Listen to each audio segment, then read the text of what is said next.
28장은 참으로 흥미롭습니다. 지혜의 송가라고 할 만큼 갑자기 지혜에 대해서 높이 칭송하며 이야기하고 있습니다. 비판적인 학자들은 친구들과의 총 3번의 논쟁 끝에 갑자기 뜬금없이 지혜의 이야기가 나온다고 해서 이 욥기서에서 이 부분에 대해서 문제를 제기하는 경우도 있는 것을 보게 됩니다. 그러나 28장의 지혜에 대한 언급이야말로 성경 저자이신 하나님께서 치밀한 의도를 가지고 욥의 발언으로부터 이끌어 내신 것이다라고 이야기할 수가 있습니다. 무엇보다도 친구들과의 3번의 다람쥐 쳇바퀴 돌듯과 같은 그런 공전이 계속됐죠. 서로 신경이 날카로워져서 피폐해졌을 뿐만 아니라 서로 으르렁거리고 또 이 사람들의 관계가 친구인지 원수인지 모를 정도로 굉장히 관계의 골이 깊어져 가고 있습니다. 뭔가 획기적인 돌파구가 필요해지는 것이죠. 욥이 왜 이 부당한 고통을 당해야 되는지 욥 자신도 또 친구들도 도저히 설명할 길이 없었습니다.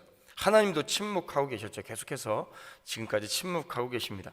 욥 자신도 갈수록 의문만 쌓이고 갑갑해지고 그 심령은 계속해서 피폐해져 갔습니다.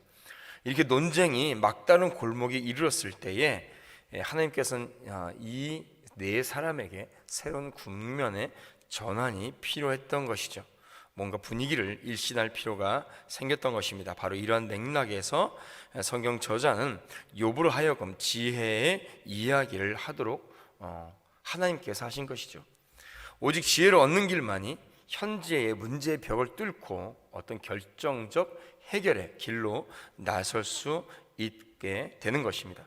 그러므로 28장은 욥이 잠시 멈추어 서고 또 이 3명의 친구들도 잠시 침묵하고 지금까지 진행되었던 논쟁을 반성하는 동시에 지금까지 씨름해왔던 이 인생의 질문들, 인생의 고난의 문제들에 대해서 앞으로 어떻게 타개할 것인가에 대해서 그 전망을 모색하는 시간이고 전환점이라고 봐야 될 것입니다. 28장의 주제는 명확합니다. 인간이 자신의 인생의 문제를 해결하기 위해서 온갖 지혜를 찾아 헤매지만은 지혜는 결국 인간의 능력으로 발견될 수 없을 정도로 깊게 감추어져 있다라고 하는 것이죠. 인간은 광물과 보석을 캐내기 위해서 갖가지 수고를 다하며 마침내는 찾아내고야 맙니다. 그러나 지혜는 이렇게 채광하듯이 고생한다고 해서 찾을 수 있는 것의 성질이 아니라는 것이죠. 더욱이 지혜는 금은보석을 사고 팔듯이 할 수 없으며 값을 따질 수 없을 만큼 생명과 같이 귀하다는 것입니다. 1절에서 우리가 읽은 11절에서 보면 욥은 그 당시 채광과 재련 기술에 대한 지식을 동원해서 지혜 찾기를 광물 캐내기에 비유하고 있습니다. 광물, 그러니까 금이나 은이나 철이나 이런 것들을 찾아내기 위해서 별의별 방법과 기술을 고안해내죠. 인간의 기술은 정말로 놀랍습니다. 캐내지 못할 것이 없고 찾아내지 못할 것이 없을 정도로 모든 것들을 발견해내죠. 석탄을 수백 미터, 수천 미터, 또 석유를 지하 깊은 곳에서부터 캐냅니다. 모든 것들을 캐내고 또 그것을 또 재련하고 또 사람이 살아갈 수 있는, 사용할 수 있는 여러 가지 방법으로 그 모든 것들을 사용하고 있죠. 이렇게 채광 작업에서 주목되는 것이 장소, 그리고 거기에 이르는 길, 그리고 발견할 수 있다, 사용할 수 있다라는 3가지 용어입니다. 보물이 있는 장소에 사람들이 가죠. 그리고 길이 없으면 거기에 길을 만들어냅니다. 그리고 결국은 그곳에 발견해서 그것을 사용하게 되죠. 그러나 인간의 이 문제를 해결할 수 있는 지혜는 결코 그렇게 될 수 없다는 것입니다. 지혜가 있는 장소가 따로 있어서 거기에 길을 내서 그곳에 가서 길을 발견하고 지혜를 발견하고 캐낼 수 있는 것이 아니라는 것이죠.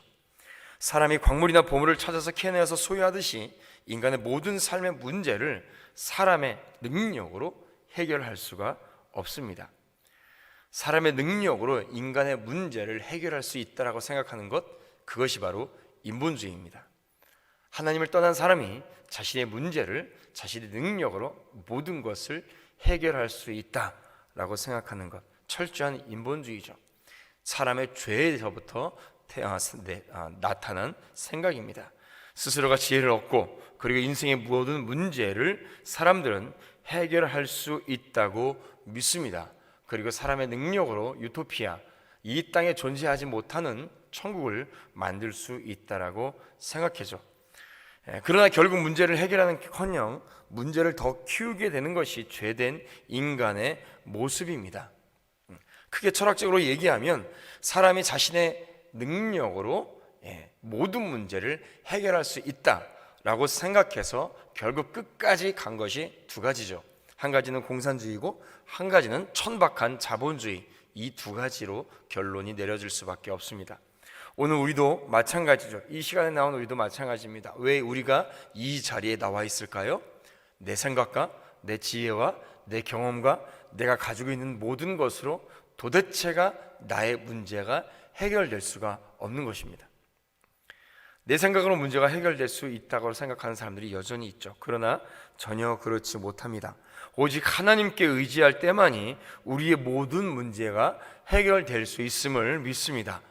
우리가 잘 알고 있는 잠언 1장 7절의 말씀, 여호와를 경외하는 것이 지식의 근본이거늘이라고 말씀하고 있습니다.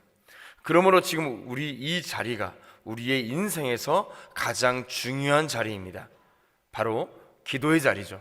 하나님께 의지하는 자리, 주님 앞에 무릎 꿇는 자리, 나의 모든 것들을 항복하고 철저하게 주님 앞에 엎드려질 때에 내가 알지 못하는 모든 문제 가운데에서도 하나님께서는 가장 지혜롭고 전능하시며 전지하신 하나님께서 나의 모든 문제를 해결의 길로 인도해 주실 줄로 믿습니다.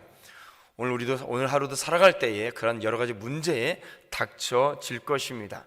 이해하지 못하고 생각지도 못한, 그리고 너무나도 답답하고 힘든 그런 모든 문제 앞에서 우리가 내 생각과 내가 가진 것이나 내 경험이 아니라 하나님 앞에 철저하게 무릎 꿇고 주님을 의지할 때에 우리의 모든 문제가 해결될 줄로 믿습니다. 오늘도 이 자리에 나오신 모든 성도들에게 하나님의 귀한 지혜를 얻는 자리가 되어서 모든 문제 앞에 힘들고 어렵고 답답해하는 것이 아니라 도리어 하나님을 의지하며 모든 문제 앞에 더욱더 큰 평강함 속에서 승리하는 우리 오늘 하루가 되기를 주님의 이름으로 축원드립니다.